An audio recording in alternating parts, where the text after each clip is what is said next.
kita senang menyatu dengan Kristus. Amin. Haleluya. Haleluya. Karena antara mempelai wanita dengan mempelai pria itu akan tetap menyatu. Amin. Dan tidak bisa dipisahkan oleh dunia ini. Haleluya. Karena mereka adalah satu daging. Kita adalah tubuh Yesus Kristus dan dia adalah kepala kita, pengajar kita, penuntun kita. Dialah sang pembebas kita. Haleluya. Dia adalah raja kita yang menebus kita. Haleluya. Untuk membawa kita kepada dirinya sendiri. Amin. Untuk menyatu di dalam Roh Kristus, menyatu di dalam tubuhnya, menyatu dalam kebangkitan. Haleluya. Menyatu dalam pengangkatan. Sehingga disitulah tumbuh kehidupan yang kekal. Haleluya. Glory. Itulah kesemangatan kita siang dan malam. Karena kita tahu bahwa sinar selalu menerpa kita siang dan malam. Amin. Tidak ada malam di dalam Kristus. Tidak ada malam di dalam firman. Kenapa? Karena firman dan kemuliaannya selalu memancar di dalam jiwa kita. Itulah yang selalu menyinari apabila malam hendak mau datang, yaitu malam duniawi. Bukan perpisahan antara terang dan malam. Bukan seperti itu. Tetapi ketika hal-hal duniawi sedang datang untuk mencoba mengganggu hati dan pikiran kita, atau mencoba untuk menyelubungi firman, itu tidak bisa berjalan atau bekerja. Kenapa? Karena firman tidak bisa diberikan selubung oleh dunia. Tetapi itulah sebabnya firman selalu memancar sinar yang mulia. Amin. Haleluya. Bagi hidup mempelai wanitanya, bagi setiap orang yang percaya. Jadi mempelai wanita tidak pernah takut dari zaman dulu sampai ke zaman ini. Selalu di dalam kekuatan, selalu punya power yang kuat. Kenapa? Karena Roh Tuhan selalu ada di dalam hidup kita. Haleluya. Glory. Mari kita berdoa. Bapa kami yang terkasih dalam surga, inilah kerinduan kami Tuhan, untuk mau mendengarkan firman-Mu. Kami serahkan tubuh, roh dan jiwa kami ke dalam tangan Tuhan Yesus Kristus. Biarlah Roh Kudus-Mu Tuhan akan hadir pada waktu yang indah ini, untuk mengajar dan memimpin kami.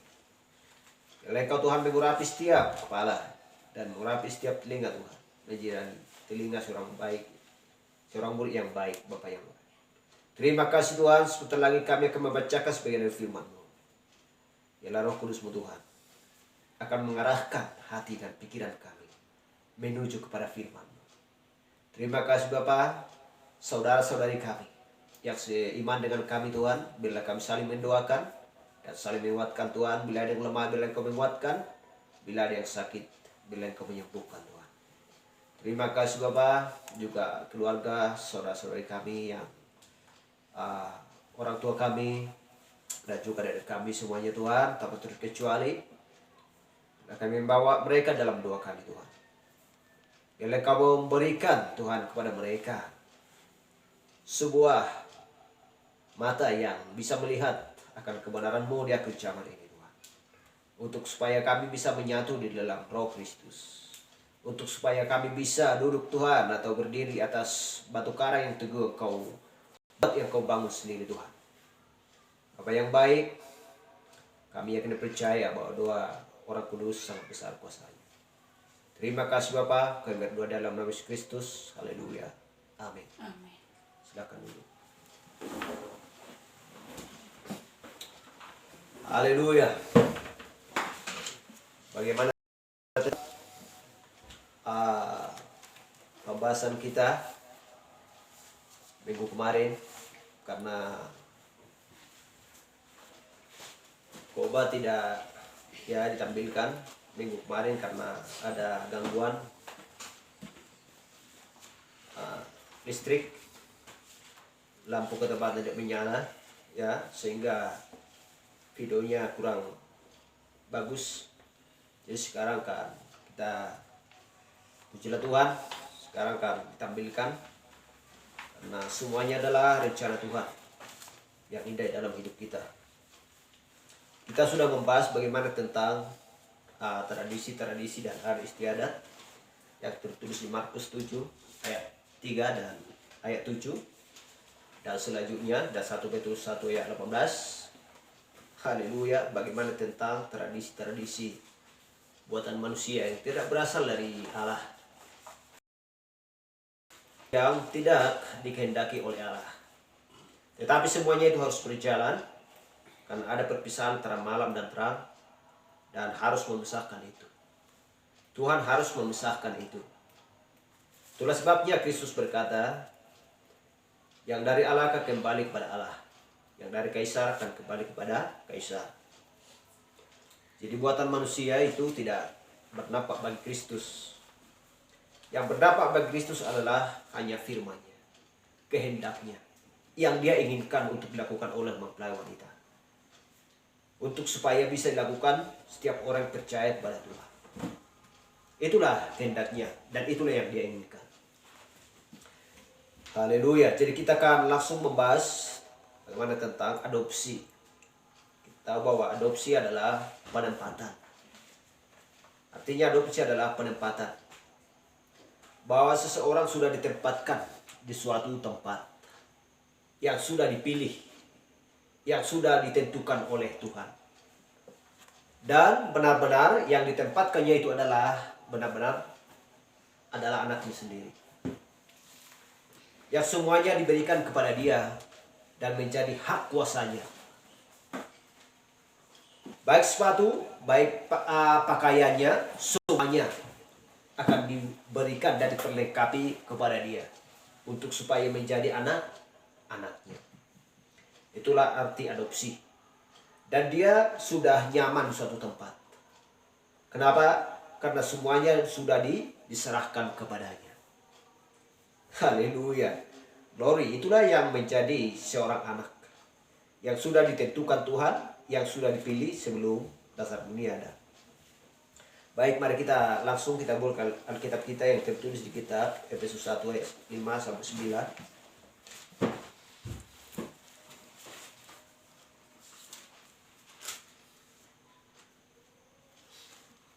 Efesus 1 ayat 5 sampai 9. Demikian firman Tuhan. Dalam kasih Ia telah menentukan kita dari semula oleh Yesus Kristus untuk menjadi anak-anaknya sesuai dengan kerelaan kehendak-Nya,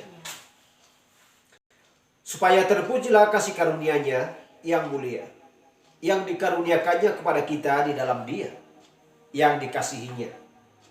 Sebab di dalam Dia dan oleh darah-Nya kita beroleh penebusan, yaitu pengampunan dosa, menurut kekayaan kasih karunia-Nya, yang dilimpahkannya kepada kita dalam segala hikmat dan pengertian.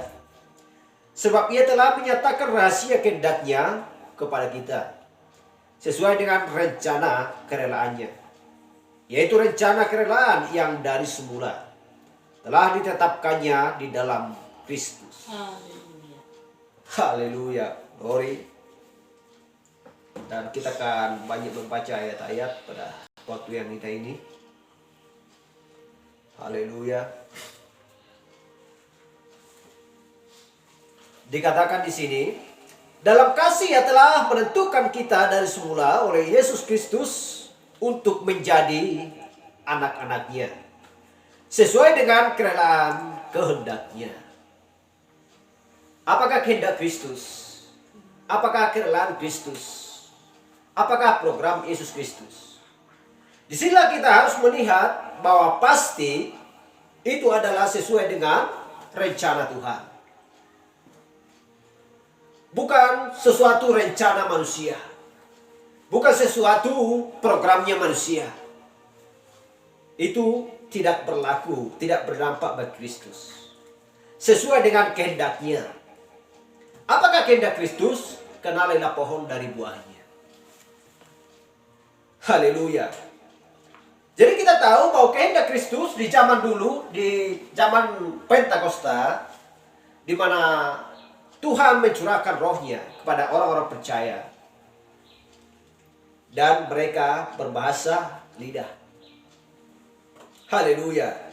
Karena itulah janji Allah kepada mereka. Itulah janji Kristus kepada mereka. Dan mereka menantikan hal tersebut. Dan itu terjadi. Itulah kehendak Kristus sesuai kelerahannya dan kehendaknya. Untuk supaya menjadi anak-anaknya. Kita lihat. Semuanya itu adalah sebuah perlambang. Dan supaya kita bisa melihat ke sana. Jadi apa yang sedang berlangsung sesudah Pentakosta? Haleluya. Apa yang sedang kita lihat? Apa yang sedang berlangsung? Karena kita tahu bahwa Pentakosta itu tidak bisa diorganisasikan. Dan itu tidak bisa menjadi sebuah denominasi. Karena Tuhan Kristus tidak pernah datang kepada sebuah organisasi. Haleluya. Jadi sinilah kegagalan gereja-gereja denominasi untuk menempatkan dirinya yang tidak sesuai dengan Alkitab. Haleluya. Siapakah gereja? Dan apakah tujuan gereja tersebut? Mau kemanakah gereja yang sudah ditentukan Tuhan tersebut? Kita lihatlah. Apa doktrinnya di dalam gereja tersebut? Apa perbuatan-perbuatan atau ajaran-ajaran di dalam gereja tersebut? Apakah sesuai dengan firman Tuhan? Haleluya. Jadi harus mengenali zaman, harus mengenali firman Tuhan pada zamannya. Haleluya. Jadi harus lebih teliti memperhatikan apa yang sedang diajarkan dari zaman dulu sampai akhir zaman ini. Haleluya. Kita lihat di Lukas 22. Sebentar, kita lihat.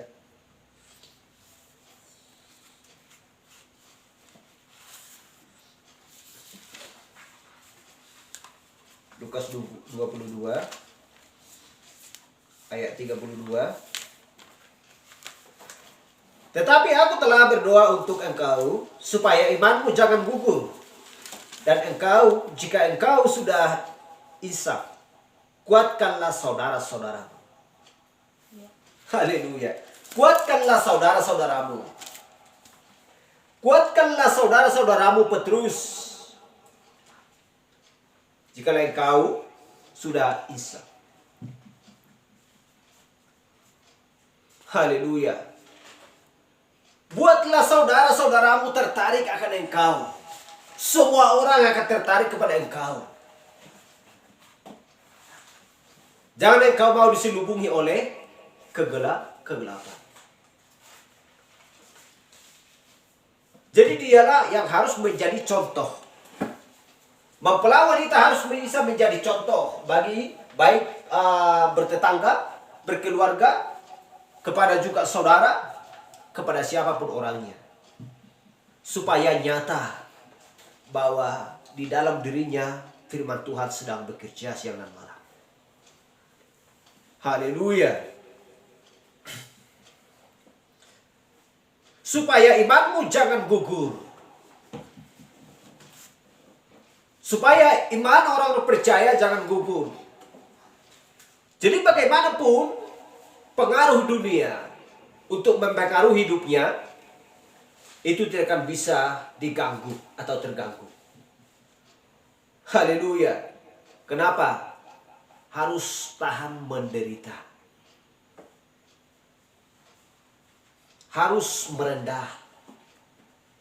Dan berdoa kepada saudara-saudara keluarga-keluarganya. Berlemah lembut. Haleluya. memberikan arahan-arahan atau pengaruh-pengaruh yang baik. Haleluya.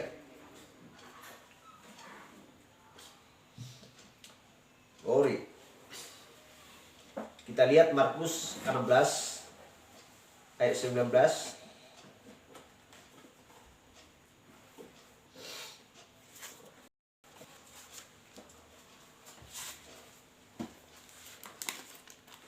Haleluya. Markus 16:19. Sesudah Tuhan Yesus berbicara demikian kepada mereka, terangkatlah ia ke surga, lalu duduk di sebelah kanan Allah. Kita lihat. Dia meninggalkan pesan yang sempurna bagi murid-muridnya. Memberikan ajaran yang sempurna bagi muridnya. Supaya itu ditunjukkan, diekspresikan kepada semua orang.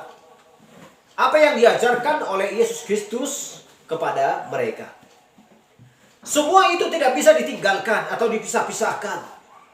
Semua apa yang dipesankan oleh Yesus Kristus kepada mereka, mereka harus melakukannya. Haleluya.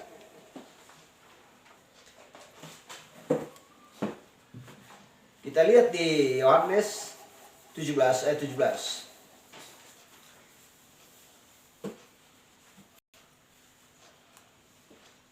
Haleluya.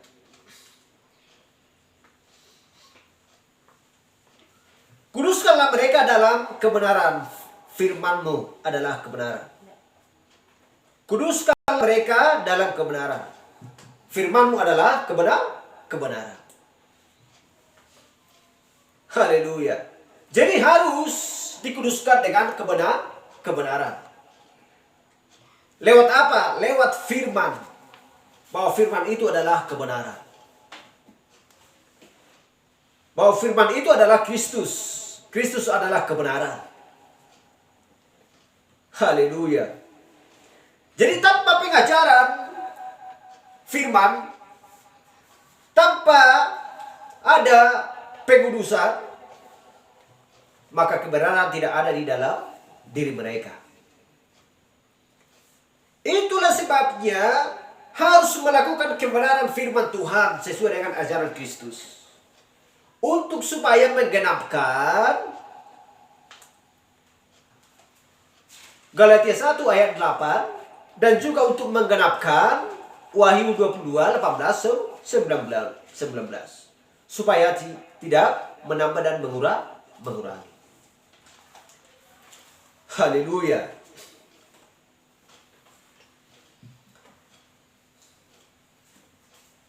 Kita lihat 1 Petrus 2.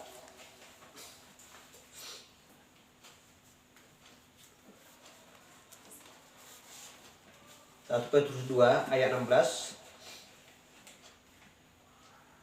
Hiduplah sebagai orang merdeka dan bukan seperti mereka yang menyalahgunakan kemerdekaan itu untuk menyelubungi kejahatan-kejahatan mereka.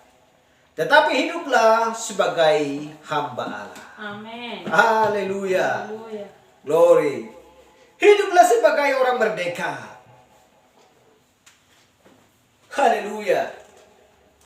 Bagaimana dengan orang-orang percaya dari zaman dulu sampai ke zaman ini? Bagaimana tentang kehidupan orang-orang yang merdeka? Yang sudah dimerdekakan oleh Tuhan. Lewat darahnya yang tercurah di Kalvari. Haleluya. Lewat baptisan Roh Kudus. Lewat baptisan di dalam nama Yesus Kristus. Yang sudah dilahirkan kembali. Mereka adalah anak-anak yang sudah dimerdekakan. Gak peduli soal makanan ya. Makanan gak ada. Ya penyakit datang. Penganiayaan datang. Cemoohan datang. Ejekan datang dan lain sebagainya. Haleluya. Itu gak penting. Gak masalah bagi orang-orang percaya. Harus ada cobaan. Harus ada tantangan dan rintangan. Dari zaman dulu pun hal yang sama. Jadi zaman ini hal yang sama. Itu selalu datang kepada mempelai wanita. kepada orang-orang percaya. Haleluya. Tetapi karena Kristus sudah memerdekakan kita, sudah beranjak, sudah pindah dari dalam maut ke dalam hidup. Haleluya. Bila Kristus mengatakan engkau sudah hidup, karena engkau sudah pindah dari dalam maut, berarti bukan sekedar hidup. Bukan 10 tahun, bukan 1000 tahun, bukan 1 juta tahun. Selama-selamanya. Haleluya. Itulah orang-orang yang sudah dimerdekakan oleh Tuhan. Bukan berarti karena kekurangan makanan, karena penyakit, ejekan dan lain sebagainya. Padahal Tuhan sudah berkata, aku sudah dimerdekakan. Bukan seperti itu. Gak ada hubungannya antara orang yang sudah dimerdekakan Kristus kepada penyakit, kepada penderitaan. Bagaimana dulu orang-orang percaya sampai di zaman Kristus dengan murid-muridnya. Penganiayaan datang. Mereka dikejar-kejar. Mereka dibunuh, dianiaya dan lain sebagainya. Tetapi Kristus sudah memerdekakan mereka. Kenapa? Bukan lagi mereka tawanan dunia ini. Bukan lagi mereka tawanan iblis. Tetapi mereka sudah menjadi tawanan Kristus. Akan menderita oleh karena kebenaran Tuhan. Akan menderita oleh karena mengikut Kristus. Sebagaimana yang dikatakan oleh Rasul Paulus. Haleluya. Bukan seperti gereja-gereja yang lain. Ya, bebas untuk memilih. Mau ke sana, mau ke kiri, mau ke kanan, mau ke belakang, mau maju. Ya, nggak ada yang halangi. Firman nggak ada yang halangi kehidupan orang-orang yang sudah berorganisasi, mengorganisasikan firman Tuhan. Mau ke kafe silahkan. Mau ke pesta dansa-dansi silahkan. Mau mabukan silahkan. Mau pesta pora silahkan. Gak ada yang halangi. Haleluya. Bukan keinginan Kristus yang mereka kehendaki. Tetapi kehendaknya sendiri yang mereka inginkan. Kenapa? Karena mereka selalu bersandar kepada pengertian mereka sendiri. Bukan bersandar kepada Kristus. Haleluya. Jadi orang-orang yang merdeka, yang sudah dimerdekakan Tuhan, yang sudah dilepaskan dari jerat kegelapan, seperti sapi yang sudah lepas dari kandang. Haleluya. Bagaimana dengan Sarah adalah seorang perempuan yang sudah merdeka? Dalam arti, bukan berarti dia adalah seorang budak, tetapi dia adalah perempuan yang sudah merdeka, yang melahirkan Ishak. Haleluya. Bagi dialah janji itu. Bukan kepada perempuan-perempuan yang lain. Jadi hanya bagi orang percayalah janji Kristus. Aku akan berada di dalam kamu dan kamu ada dalam aku. Dan kita akan menyatu untuk selama-lamanya. Haleluya. Glory. Bukan berarti lagi bisa diselubungi kejahatan. Tetapi hiduplah sebagai hamba Allah. Bagaimana dengan hamba Allah? Bisakah memisah-misahkan firman? Kalau memang dia tidak bisa melakukan ini sehingga itu tidak dibaca atau tidak diberitahukan kepada jemaat, itu tidak bisa dipilih-pilih. Pokoknya dari kitab Kejadian sampai Wahyu demikianlah firman Tuhan. Amin. Haleluya, glory.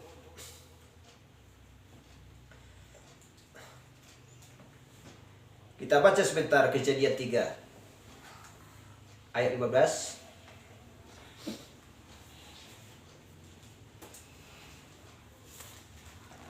Kejadian 3 ayat 15 sampai 16. Aku akan mengadakan permusuhan antara engkau dan perempuan ini, antara keturunanmu dan keturunannya. Keturunannya akan meremukkan kepalamu dan engkau akan meremukkan tumitnya. Berarti ada dua jenis keturunan. Ya. Haleluya. Ada dua jenis keturunan. Keturunanmu dan keturunannya.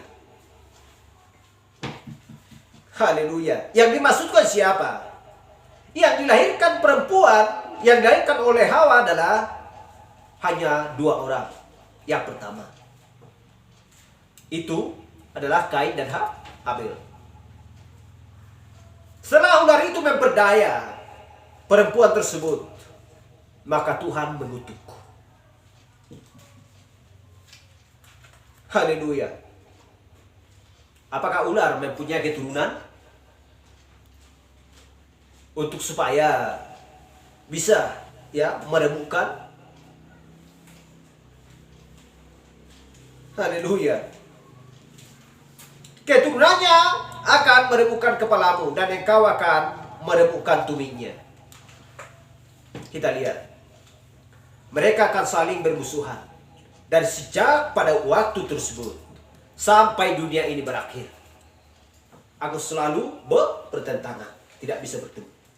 Karena Tuhan sudah berfirman demikian, mengatakan demikian. Haleluya. Jadi kalau kita jumpa dengan ular, oh ini adalah musuh saya. Karena ada tertulis bahwa ini adalah musuh saya. Gak perlu, gak ada. Tujuannya bukan itu. Tujuannya bukan itu. Karena ular itu sudah memperdaya Hawa. Jadi keturunannya harus bertentangan dengan keturunan yang satu. Kita lihat. Yang dimaksudkan bahwa keturunan Kain dan keturunan Set. Kita tahu bahwa Habel sudah pada waktu itu sudah meninggal, dibunuh oleh Kain. Sehingga diberikan Tuhanlah seorang pengganti, yaitu Set yang dilahirkan oleh Hawa. Haleluya. Itulah dengan beraninya Yohanes Pembaptis mengatakan, hai keturunan ular beludak, jangan kau kira bahwa kau luput daripada kejahatan. Haleluya. Glory. Abraham pun sanggup membuat batu-batu ini menjadi anak-anaknya.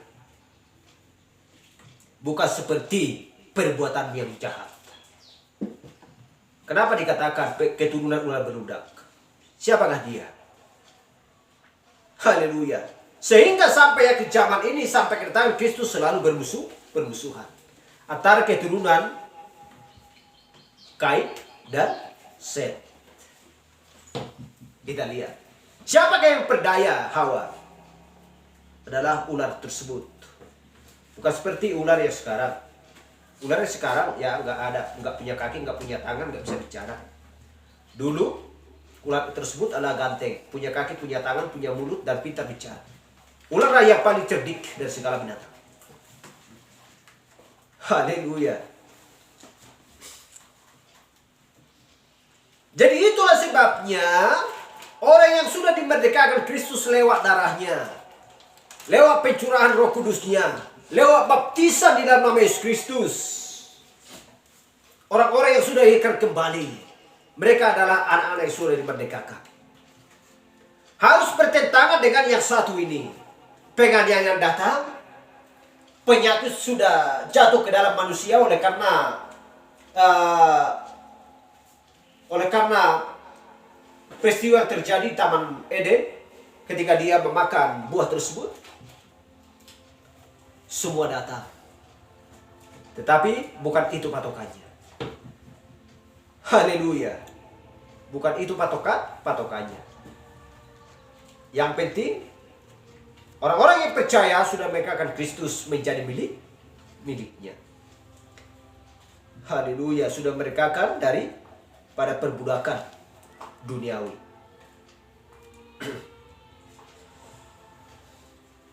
Haleluya. Jadi bagaimana tentang Hawa? Bagaimana dengan Adam? Siapakah yang terpedaya? Adalah Hawa, bukan Adam. Kita lihat Efesus 5 ayat 22 sampai 23. Haleluya.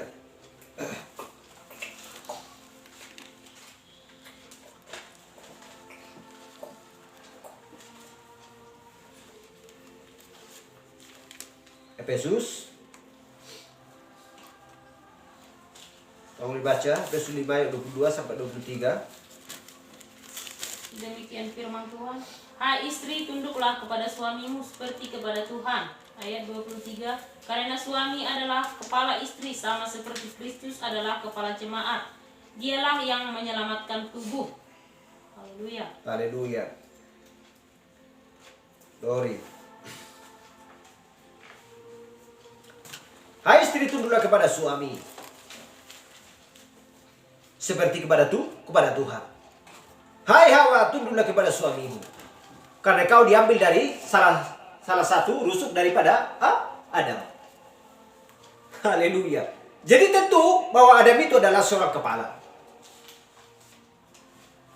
seorang memerintah Hawa. Apa yang hendak dia lakukan harus melalui perintah daripada Adam. Haleluya. Karena suami adalah kepala istri, sama seperti Kristus adalah kepala jemaat. Dialah yang menyelamatkan tubuh. Haleluya. Dialah yang menyelamatkan tubuh. Karena tanpa Kristus, seorang tubuh yang percaya tidak bisa diselamatkan. Itulah sebabnya dia harus menjadi daging, supaya dia disembelih. Karena anak domba Allah sudah tersembelih sebelum dasar dunia ada. Haleluya. Supaya diselamatkan tubuh kita. Itulah sebabnya tubuh Theophani sedang menantikan tubuh jasmani kita ini. Haleluya. Jadi jikalau Tuhan adalah kepala di dalam jemaat atau di dalam gereja, berarti harus tunduk kepada pengajaran Kristus, bukan kepada pengajaran manusia. Karena dia adalah kepala kita. Karena Tuhan Yesus adalah sempurna adanya. Jadi harus taat istri. Kita adalah istri Kristus. Kita adalah mempelai wanitanya. Kita harus taat kepada kepala. Kita harus taat kepada suami. Apa yang diajarkan kepada kita harus taat dan harus mau melakukannya. Haleluya. Bagaimana kalau gereja tidak mau melakukannya? Bagaimana kalau mempelai wanita tidak mau melakukannya? Berarti dia bukan mempelai wanita. Apa yang harus terjadi? Dia akan meninggalkan. Kita lihat di zaman Kristus, di zamannya dulu. Apa yang diajarkan oleh Kristus? Kalau memang seseorang tidak mau mendengarkan perkataannya, Kristus tidak pernah mengalihkan mata. Langsung meninggalkan. Ya, kalau mau ya silahkan. Kalau tidak mau ya silahkan juga. Yang penting, aku memberikan hidup yang kekal kepadamu. Memberikan sebuah jalan yang sempurna untuk menuju kepada kekekalan. Haleluya. Tetapi orang-orang pada waktu itu tidak mau untuk mendengarkan perintah Kristus. Haleluya. Ini adalah berbicara tentang gereja.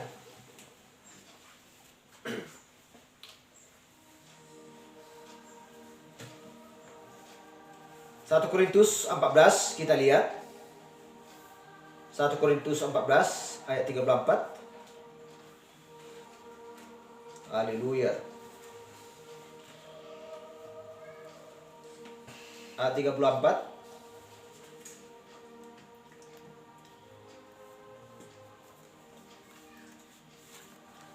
Haleluya. 1 Korintus 18:34. Sama seperti dalam semua jemaat orang-orang kudus, perempuan-perempuan harus berdiam diri dalam pertemuan-pertemuan jemaat. Haleluya. Sebab mereka tidak diperbolehkan untuk berbicara. Mereka harus menundukkan diri seperti yang dikatakan juga oleh hukum Taurat. Jika mereka ingin mengetahui sesuatu, baiklah mereka menanyakannya kepada suaminya di rumah. Sebab tidak sopan bagi perempuan untuk berbicara dalam pertemuan jemaat. Amin. Haleluya. Inilah orang yang sudah bertekun, yang sudah belajar kepada firman Tuhan. Dan orang-orang percaya melakukan ini.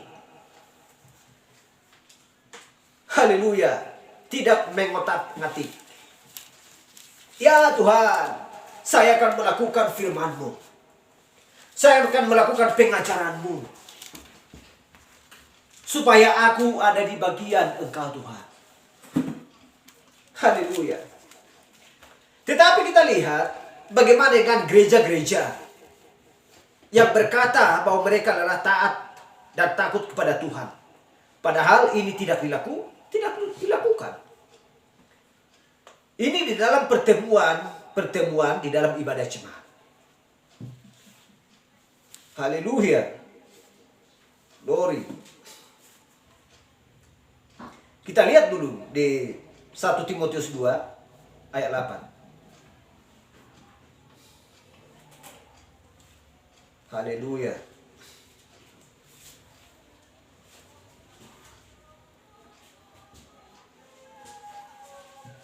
Kita lihat apa yang dikatakan di sana. Ini di dalam pertemuan ibadah jemaat. Mengenai sikap orang laki-laki dan perempuan dalam ibadah jemaat, bukan di rumah.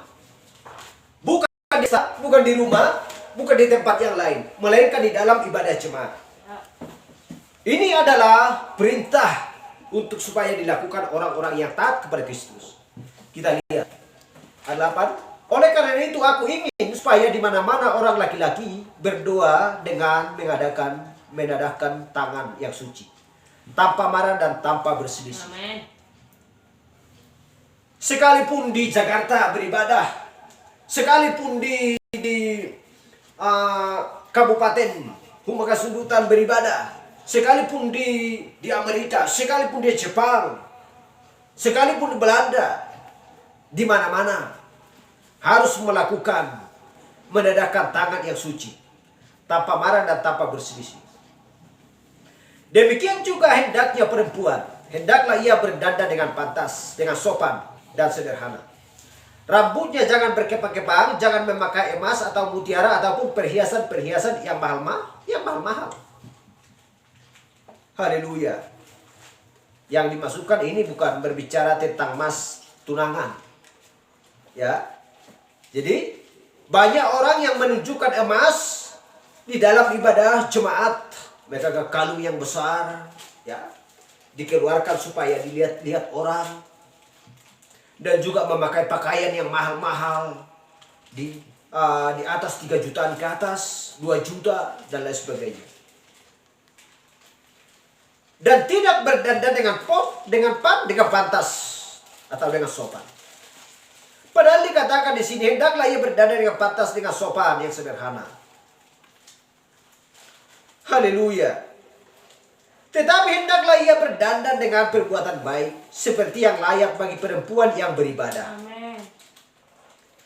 Ayat 11 kita lihat ini. Ayat 11. Seharusnya lah perempuan berdiam diri dan menerima ajaran dengan patuh. Amin. Ayat 12.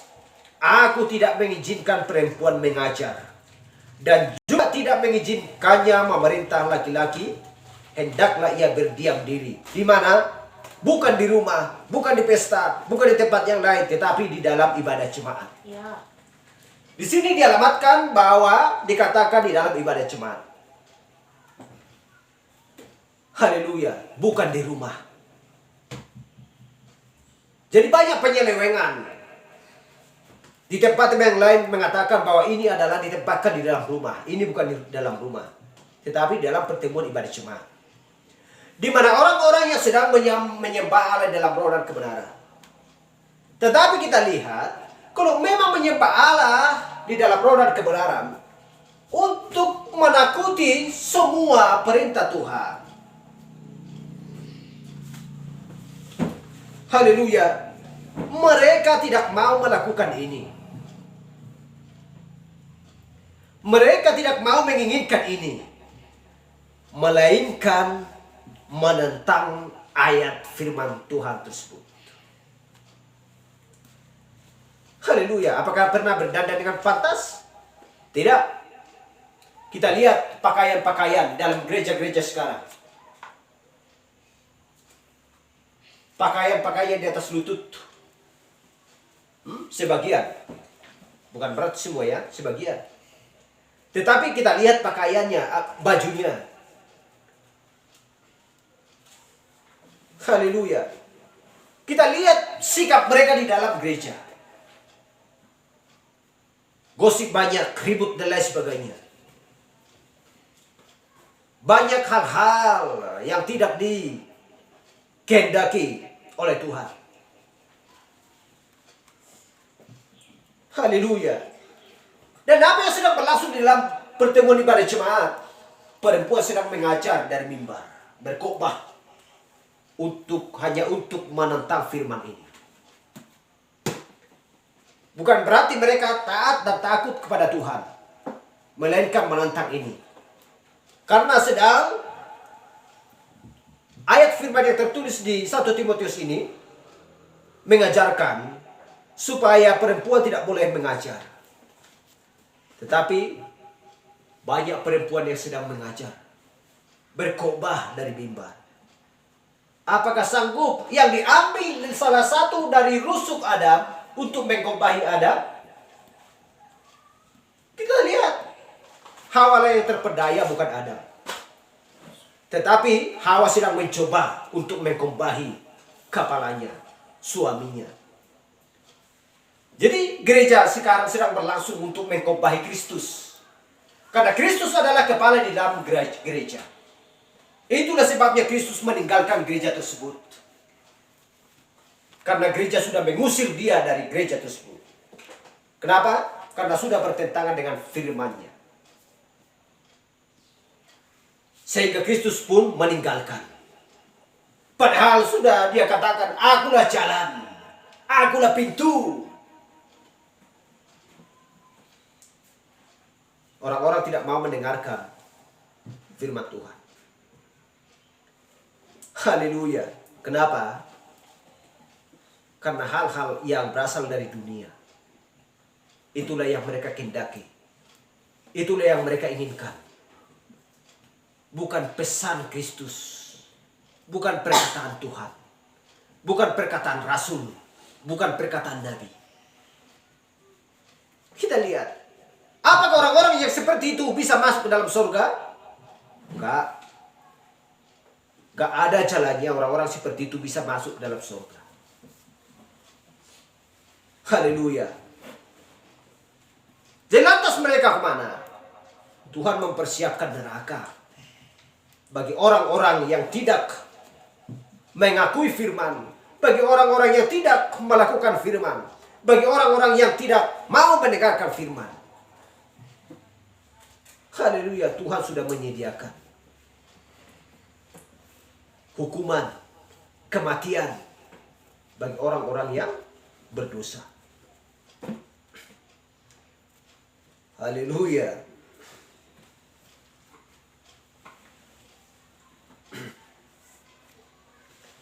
Seharusnya perempuan berdiam diri dan menerima ajaran dengan patuh. Aku tidak mengizinkan perempuan mengajar dan juga tidak mengizinkan memerintah laki-laki. Hendaklah ia berdiam diri. Kita lihat 13. Karena Adam yang pertama dijadikan, kemudian baru Hawa. Bukan Hawa yang pertama. Lagi pula bukan Adam yang tergoda, yang terpedaya maksudnya. Melainkan perempuan itulah yang tergoda dan jatuh ke dalam dosa. Haleluya. Kita lihat selanjutnya 15. Tetapi perempuan akan diselamatkan karena apa? Karena melahirkan anak. Asal ia bertekun. Ada persyaratan. Asal ia bertekun dalam iman dan kasih dan pengudusan dengan segala kesederhanaan. berpakaian dengan sederhana yang dimaksudkan. Berpakaian dengan sederhana. Perbuatannya sederhana. Pembawaannya baik. Dia bisa menjadi contoh di tengah-tengah keluarga dan juga di tengah-tengah kampungnya. Haleluya. Jadi, kalau memang perempuan tidak melahirkan laki-laki, berarti perempuan tidak akan diselamatkan. Haleluya. Baik rasul, baik nabi, siapa yang melahirkan? Perempuan. Siapa yang melahirkan Kristus? Ada perempuan. Haleluya. Tetapi persyaratannya ada di sini. Asal ia bertekun dalam iman. Dia harus memiliki iman dan kasih dan pengudusan dengan segala kesederhanaan. Haleluya. Itulah persyaratannya. Maka Tuhan akan menerima dia. Tuhan akan membawa dia. Tuhan akan mengambil dia. Dan memberikan sebuah jalan kepadanya. Supaya dia masuk ke dalam rumah tersebut. Setelah Tuhan membuka pintu tersebut. Haleluya. Glory.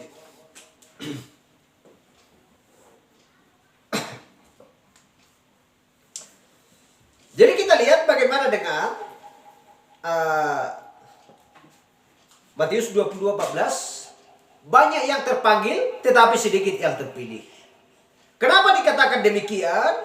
Karena hanya sedikit orang yang melakukan ayat 15 tersebut.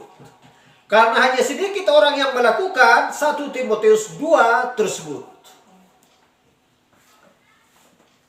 Haleluya. 1 Timotius 2 ayat 8-15. Hanya sedikit orang yang mau melakukan ini. Sehingga banyak yang terpanggil tetapi sedikit yang terpilih. Udahlah, banyak kali ya. Aku kan udah jahit bajuku harga 5 juta, 4 juta. Ini kan nggak mungkin dipakai ke tempat-tempat yang lain. Itu nggak diinginkan Tuhan. Tetapi pikirannya supaya pakaiannya dilihat oleh orang-orang yang lain. Haleluya. Padahal dia menjadi sandungan. Bukan berarti lagi dia mau mendengarkan firman. Sudah melihat-lihat pakaian orang di sana. Aduh, pakaiannya cantik-cantik. Bau sekali ya, berarti itu mahal. Sehingga mereka mengusik di dalam ibadah jemaat. Di dalam ibadah pertemuan. Sehingga timbullah kecemburuan, timbullah persoalan, timbullah dosa di dalam gereja tersebut. Kenapa? Karena mereka masuk ke dalam gereja tidak terlebih dahulu membacakan firman ini. Kalau mereka memang membaca firman ini supaya bisa masuk dalam gereja atau supaya masuk dalam gereja, mereka harus taat dan melakukan firman ini. Haleluya.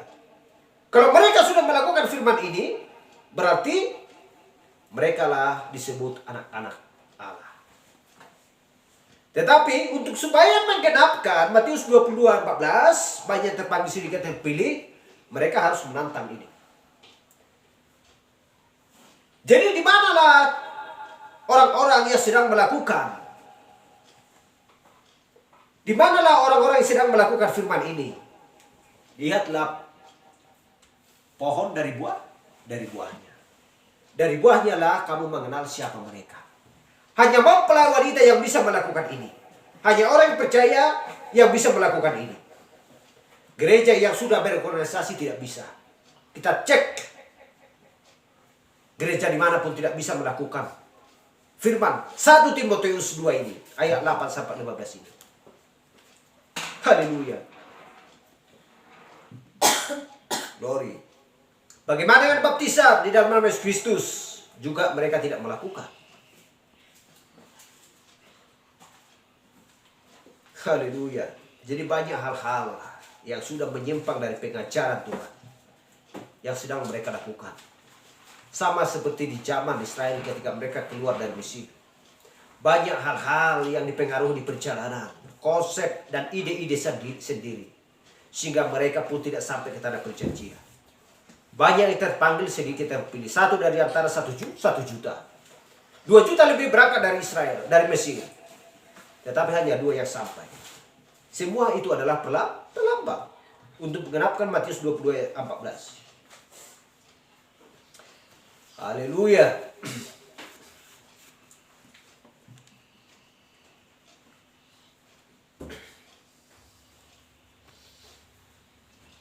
Jadi kita lihat lagi di Matius 7 ayat 21 sampai 23 dikatakan untuk menggenapkan juga Matius 22:14 ini.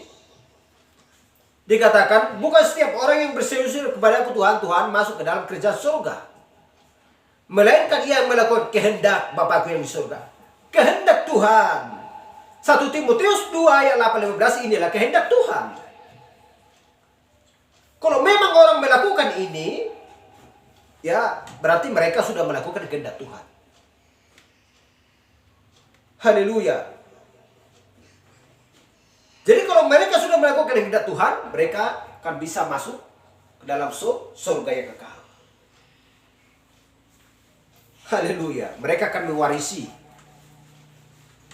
Yerusalem yang baru. Haleluya.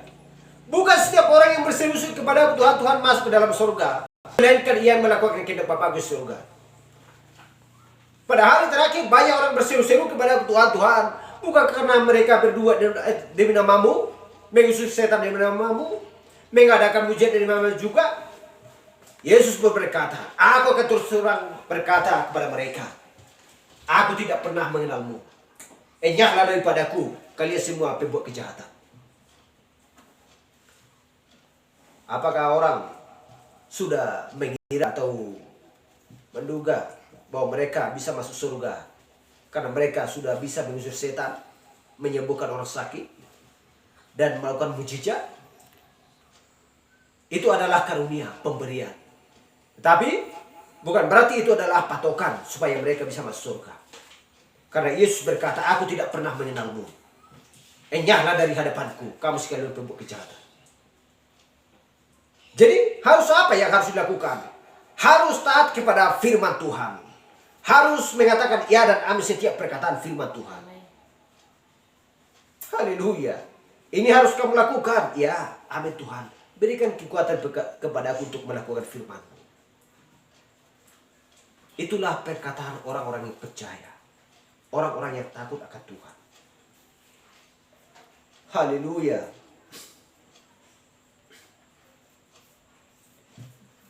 Kita lihat 1 Tesalonika 4 ayat 13 sampai 17. Haleluya. 1 Tesalonika 4 ayat 13 mulai. Selanjutnya kami tidak mau saudara-saudara bahwa kami tidak mengetahui tentang mereka yang meninggal, supaya kamu jangan berduka cita seperti orang-orang yang lain yang tidak mempunyai pengharapan. Karena jikalau kita percaya bahwa Yesus Kristus telah mati dan telah bangkit, maka kita percaya juga bahwa mereka yang telah meninggal dalam Yesus akan dikumpulkan Allah bersama-sama dengan Dia. Ya, amin. Haleluya. Ini kami katakan kepadamu dengan firman Tuhan, kita yang hidup, yang masih tinggal sampai kedatangan Tuhan, sekali-kali tidak akan mendahului mereka yang telah meninggal. Sebab pada waktu tanda diberi, yaitu pada waktu penghulu malaikat berseru dan sangkakala berbunyi, maka Tuhan sendiri akan turun dari sorga, dan mereka yang mati dalam Kristus akan lebih dahulu bangkit. Haleluya. Bangkit. Sesudah itu apa? Sesudah itu kita yang hidup, yang masih tinggal, akan diangkat bersama-sama dengan mereka. Dalam apa? Dalam awan-awan menyongsong Tuhan di angkasa.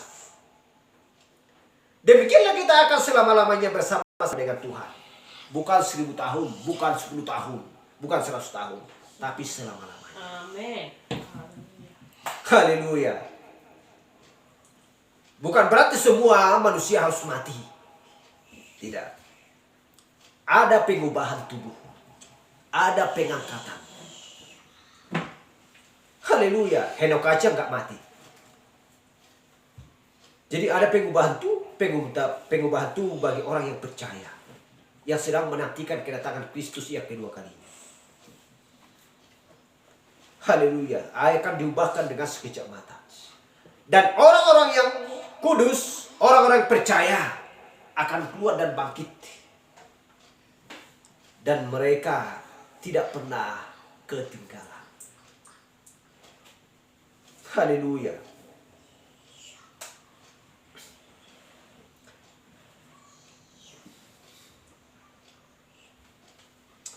Haleluya.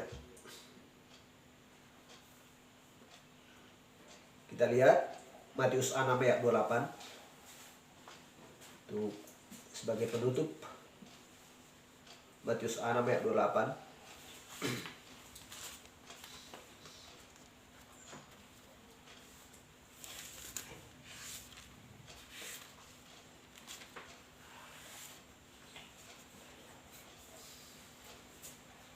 Matius 6 ayat 28. Dan mengapa kamu khawatir akan pakaian? Perhatikanlah bunga bakung di ladang. Ia tumbuh tanpa bekerja dan tanpa meminta. Namun aku berkata kepadamu, Salomo dalam segala kemegahannya pun tidak berpakaian seindah salah satu dari bunga bakung. Dari bunga itu. Jadi jika demikian, Allah mendandani rumput di ladang yang hari ini ada dan besok dibuang ke dalam api. Tidakkah Ia akan terlebih lagi mendandani kamu, hai orang-orang yang kurang percaya? Haleluya. Namun aku berkata kepadamu, Salomo dalam segala kemegahannya pun tidak berpakaian seindah salah satu dari bunga itu. Haleluya. Jangan khawatir. Masalah pakaian, masalah makanan, dan lain sebagainya. Burung-burung pun di udara dipelihara Allah. Haleluya. Untuk meneguhkan iman orang-orang percaya. Untuk supaya bisa mereka dimateraikan sampai kepada